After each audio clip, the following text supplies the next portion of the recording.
Do you feel the fight? Can you see the encroaching evil as it attacks your family and your community? It's time to rise up with the heart of a warrior and make a stand for those you love. You're listening to The Warrior's Heart. I'm Chuck Black, former F-16 fighter pilot, speaker, and author of 22 books written to strengthen the faith of you and your family. It is my heart to equip you to live for Jesus Christ in this compromised culture of today. Today's episode is part 1 of 2 on apologetics, where Chuck dives into the guidelines and resources that can help a Christian navigate the many deceptions of our time. Welcome, Chuck. Good to see you here today. We are talking about apologetics today. Now, it's kind of a big word. It is. So why don't we jump right into it with what is apologetics? So, there's a technical definition for it. I think a lot of people may misunderstand it a little bit. Typically, when we think of apologetics, we think of arguing your faith. Mm-hmm. And you see that a lot, YouTube and TV and everywhere. But in reality, the word apologetics means to give an answer.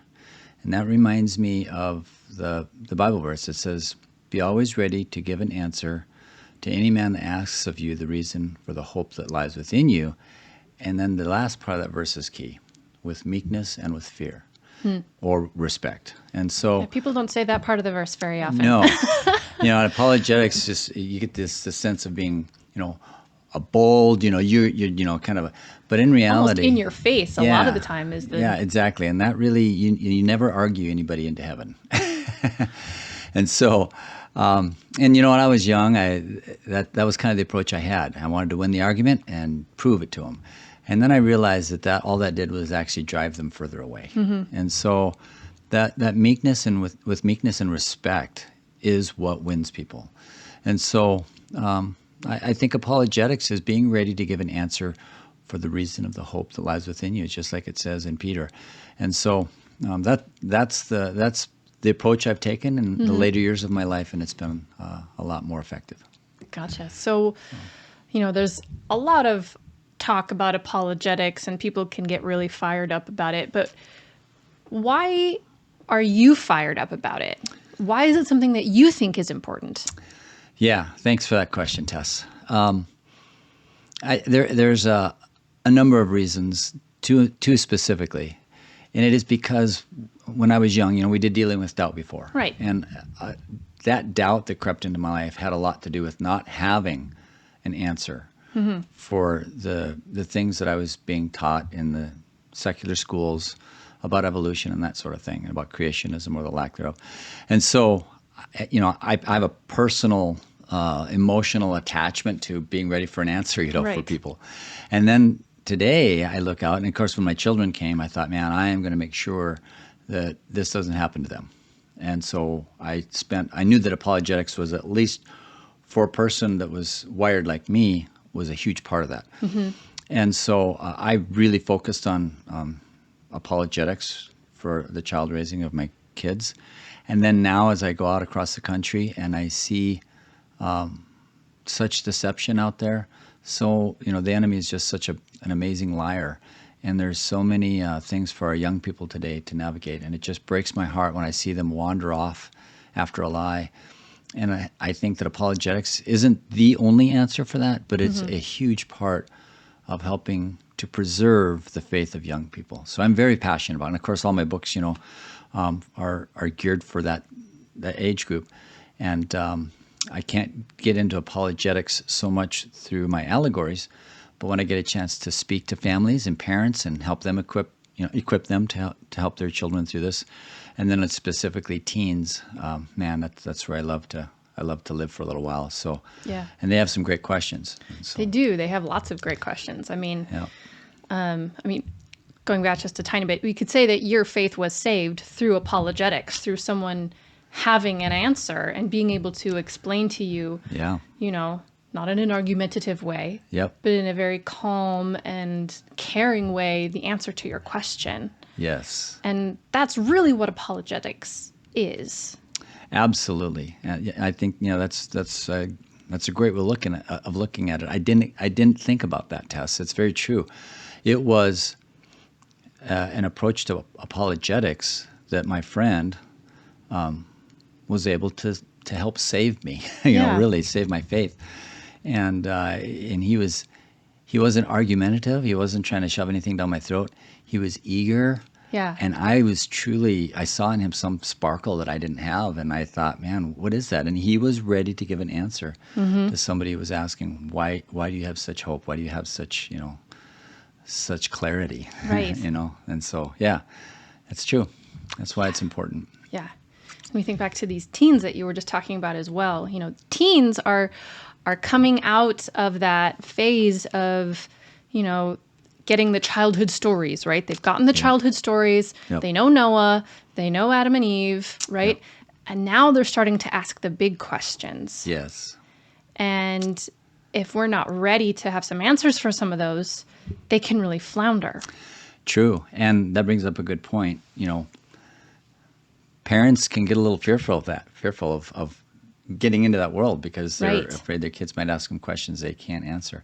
But mom and dad out there, I just encourage you, don't be afraid of that. It just means that you need to become a student. and if you don't have the answer, we'll talk about that a little bit, I think. What do you do? And so, but parents, you need to really embrace this. You can't just leave it up to chance because the world will take advantage of that and that breach in their armor and drive a fiery dart through it. So, Yeah. Yep. Let's keep going with that a little bit. My Okay. notes say to go elsewhere. But Okay. let's actually just keep going there because that's where our conversation is going at the moment. Sure. So in some of your talks, I know you talk about specifically, teens and why this is important. Can you elaborate a little bit more on that potentially, on why parents specifically? Yeah, for sure. I think apologetics, doubt, apathy, all of this is actually tied together. And so those are definitely key topics for me to discuss. And I just feel like oftentimes out there, parents aren't equipped. They aren't ready for it. And I think if parents, if you can be ahead of the game on this, if you can do some preemptive spiritual crisis management, Right. your kids are going to benefit. They're going to walk into those years with their head high, their shoulders straight, and their faith confidence, complete, as opposed to just hoping they don't get hit because they will get hit. The enemy knows, and so. Again, I'm just so passionate about that, and I just see I see a lack of preparedness on parents' part. So my heart is to equip them in any and every way possible. Right. So what you're saying is we really need training. we do, yeah. No, in fact, oftentimes I'll share with the people out there that the United States military is the best military in the world, and always has been. And it has everything to do with training. We spend 99% of our time, our resources, and energy training, and less than 1% actually in combat fighting. But that means that when it comes up, we can go in and take care of business.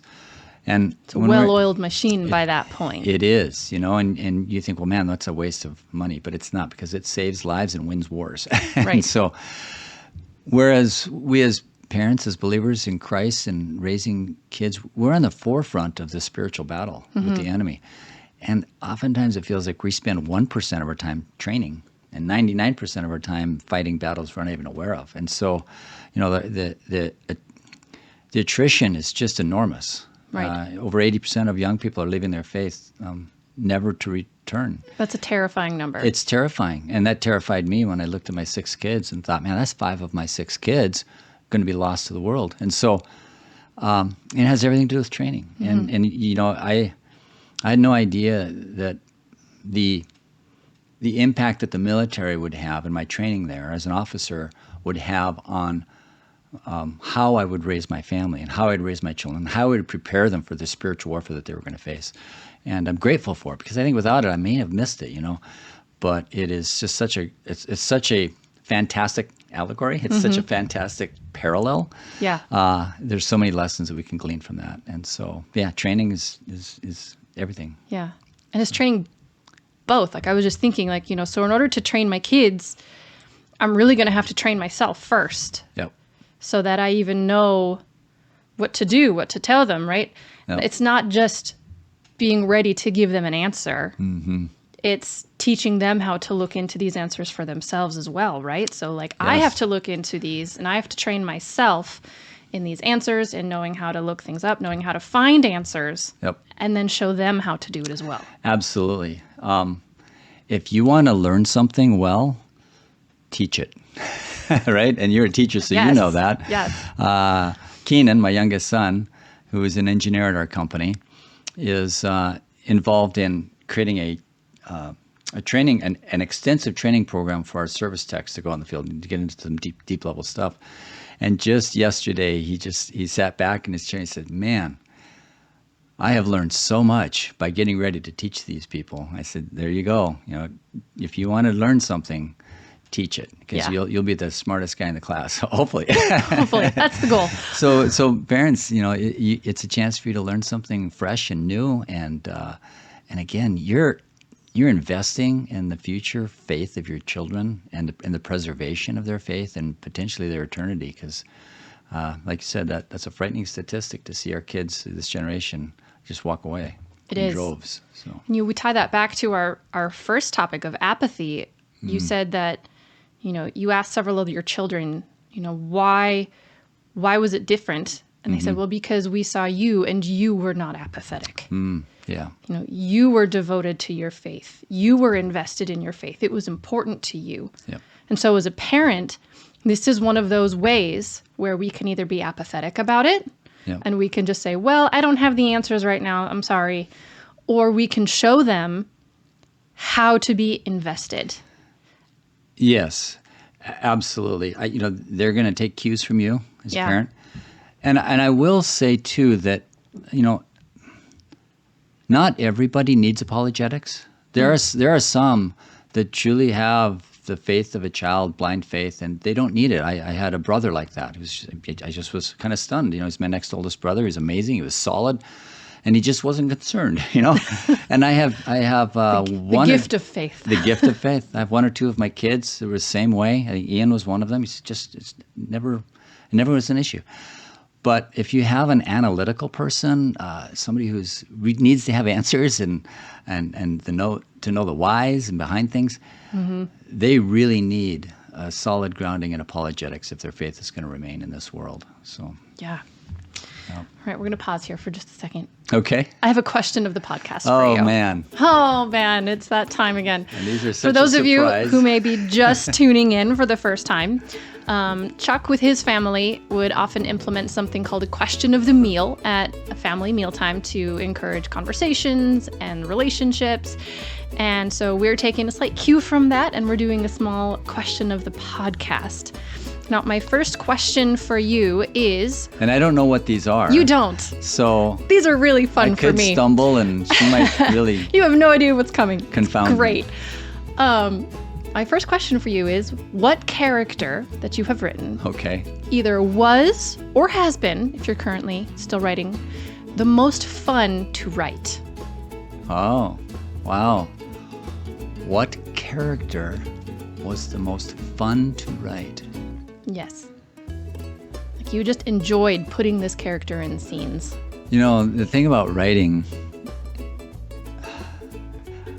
I'm typically a plot-driven author, but then halfway through the book, the characters take over. They're like, this story is mine now. Yes, and I realize that that's actually a good thing, because we actually relate to people, not events. And so I do like that happens.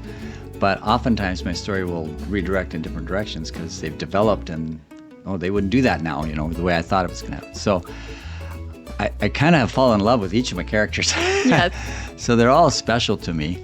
But the most fun, I think it's going to be, I'm going to have to say Drew Carter. With the Wars of the Realm. Somehow I knew it was going to be a Wars character. Wars character. Somehow I knew it. I think he was the most fun because there was such a dramatic swing in from where he was and where he ended up, and his near, superhuman abilities, All the crazy stuff that and happens the to that crazy kid. stuff, and yeah, Okay. and he was a character that oftentimes took me places I didn't think I was going to go because of the development that happened, and so I think that was the most fun. Good question. Yeah, I hadn't really thought about that one before. I've never been asked. You've that. never been asked that question? No, no. I've been asked which one's my favorite, Yes. but that's different than It is. It's which very one's different. The most fun. Fun, So, yeah. Yeah. You hit a home run there. Hey. Awesome. Well, diving right back into it. We've talked about a little bit about the connection between apologetics and evangelism and how that can really help to encourage and to kind of stabilize the faith of others potentially. For you, that's kind of what happened. Yep. But what are some good guidelines to follow for knowing when to specifically engage with someone in a topic that you have an answer? Let's say you're prepared, you have an answer. When is it a good idea to actually then step in? That's an excellent question. And I do teach a session on apologetics, and I actually start the session with this because I do believe that there are times when we're not supposed to give an answer. In fact, Jesus even said, if they don't receive you, shake the dust off and move on, right? That doesn't mean you stick around and beat your head against the wall trying to get people, trying to convince people that they need to take a second look. Jesus let people walk away from him. Those are kind of some of the hardest stories to see, because when you really love somebody and you care about them, as Jesus did the rich man, Yeah. and they walk away, then you let them. And that's hard. And I think in apologetics, I have about 5 different conditions where we should give an answer and that need to be met before we give an answer. And the first one is God leading you to speak? And that isn't always the case. I've discovered in every situation where I have encountered somebody where there was going to be a spiritual conversation and somebody's soul was on the line, there's times I did it well and sometimes I didn't do it well. The very first thing I needed to do is immediately start silently praying. Lord, am I supposed to speak? What should I speak? Give me an opportunity. Lead the conversation. And it is incredible. I don't think there's any prayer that God is more eager to answer than that one, right? Yeah. And so, and I've been... Well, it says in James, if any of you lacks wisdom, ask for it. Ask for it. And He loves to give that that's one. me. I lack a lot of wisdom. I think we all do, Chuck. So, yeah, and that prayer has been answered in some miraculous ways for me when I've had those situations. So, number one, is the Lord leading you to answer this question or have that conversation? So that'd be the first one. I think the second criteria is the person you're having this conversation with genuine? Are they actually looking for insight, an answer? Or are they just looking for a fight? Yeah. Are they just prodding you to get into a fight and, ridicule you? So I think that's an important one.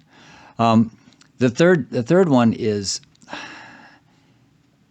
can you speak from a position of authority or at least mutual authority, mutual position? Because there are certain situations where, Jesus said, do not cast your pearls before the swine. So there are certain situations, maybe in a crowd or maybe in a classroom, or where it's just not going to be appropriate because you're literally casting the pearls of the gospel before somebody's going to trample it underfoot and intentionally make it look ridiculous. And so I think we need to be careful about that. I mean, that's a pretty dramatic statement. Don't cast your pearls before the swine. And he's just saying, not everybody needs to hear this. This is precious. Make sure you're giving it to the people that are searching for it, that are looking for it. So that's my third criteria. And then I do have one in here that can counteract the first two. And that is, do you feel a responsibility to somebody else that is present when the first two conditions aren't met. In other words, that they're not really asking genuinely, and you're not in an equal position of authority. But you may feel an obligation, like maybe a child or something like that, or a coworker, or that needs to hear you in love and respect respond. So that kind of negates the first two if that situation is. And I think a good example for this would be, the God's Not Dead movie. Where the young man was in the classroom and he felt obligated to let the other class know that, hey, he can't get away with this, and I'm going to share the truth, even if I'm going to get ridiculed for it, and even though the first two conditions aren't met, because the professor wasn't asking from a genuine heart, and he was certainly in a position of authority over him. So there's that, but that also leads us to, what you kind of mentioned already is, are you prepared?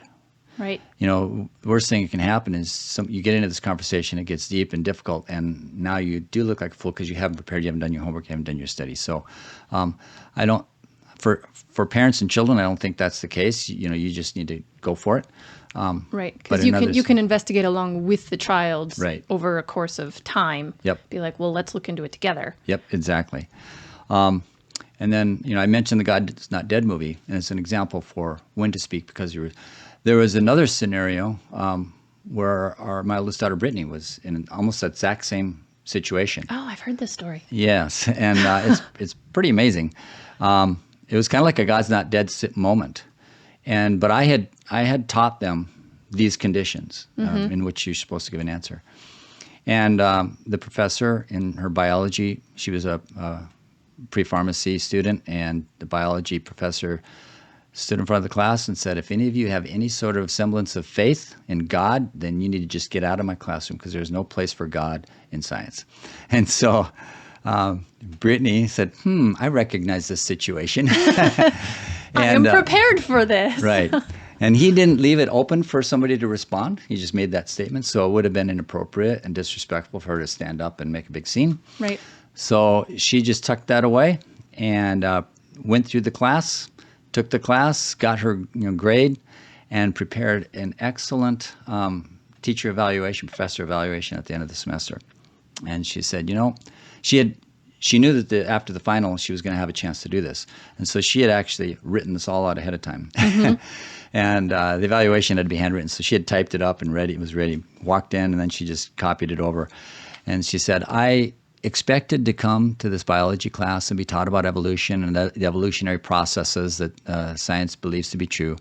But what I did not expect is for this university to tell me that I have no business believing in God, and for them to attack my faith. That is not what I'm paying tuition for, and I think you need to rectify this immediately. And so it was a lot longer and more articulate than that. But I was so proud of her, and now I don't know how it was received. Well, it just so happens that the dean of her department was a born-again believer. Oh. And I have a feeling that there was some conversations that were had, and that professor didn't teach that class ever again. And so, but so that's an appropriate way to handle that. I mean, she still wanted to defend her faith, and she did it in a very logical way without casting her pearls before the swine. And so, because getting into an argument with that professor wasn't going to be productive. No, exactly. That wasn't gonna work that way. So, and then the final criteria for me. Is your heart right to speak and give an answer from a spirit of love? Kind of like how we started. And if it's not, then it's probably not appropriate. The first thing I try to do is just, because, our ire gets up when we get our faith gets attacked, right? I just can't help it. Yeah, our hackles rise and we get amped up. And prayer, like I said, is the greatest thing to first put our hearts in the right spot. And then the second thing that I found incredibly helpful for me is to look that person in the eye and just love them. You don't even have to say anything. But just within your heart and within your bosom, say, this person is lost. That's why this conversation is happening.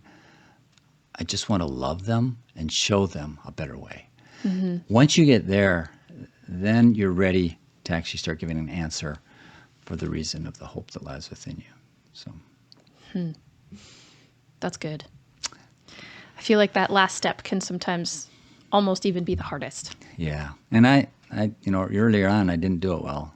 I'm slowly getting better, but I think it is the hardest. Thank you for listening to The Warrior's Heart. You can find out more about Chuck's action-packed Christian allegory novels for ages 8 to adult on his website, chuckblack.com. If you want to hear about new episodes of The Warrior's Heart, please hit the subscribe button below, and please hit the like button if you felt strengthened by today's episode. Also, you can stay up to date with the latest of Chuck Black's resources for Christian families, including new faith-building books and audios, by subscribing to his email newsletter. Follow the link in the description below to sign up. Finally, it is our sincere prayer that this podcast would equip you, brave warrior of Christ, to put on the full armor of God, so that when the day of evil comes, you may be able to stand your ground, and after you've done everything, to stand.